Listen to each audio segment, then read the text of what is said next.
La comunità del Bangladesh non si ferma e rilancia in attesa che il comune proponga una trattativa vera e propria sulla costruzione della nuova moschea, ma su questo c'è scetticismo, si pensa allo sciopero. C'è attesa per la data, ma l'anima della protesta, Prince Olader, 33enne originario del Bangladesh, annuncia l'apertura a comunità di altri culti, a partire dalle associazioni cattoliche, a meno che il sindaco non apra un incontro e una trattativa sulla nuova moschea.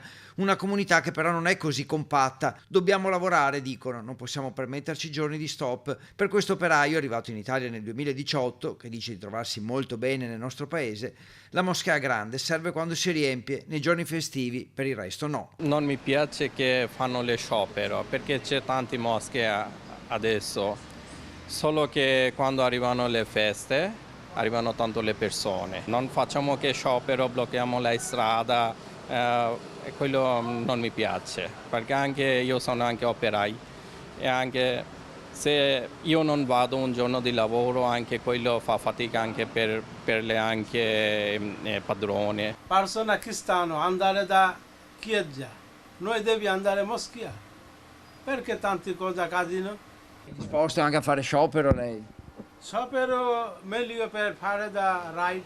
Moschea anche sciopero, tanto problema questo, sì. Ma lei è d'accordo per fare sciopero? Sì, sì, sì. Non voglio sciopero, io voglio rispetto sempre Italia, perché per Italia vivere tranquillo, mangiare tranquillo, tutti quanti tranquillo.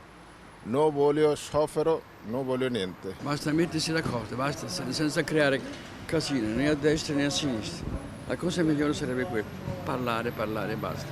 Col dialogo sistemare. Ma è inutile che io contro te, tu contro me, non concludiamo niente. Mi serve la moschea qua, perché tanti musulmani stanno qua a vita. E poi perché vengono anche da lontano, magari per pregare qui a Mestre, quindi sono in tanti? No, sì, tante persone stanno qua. Devono rispettare le nostre leggi e a questo punto si può arrivare anche a un accordo, tutte queste cose qua.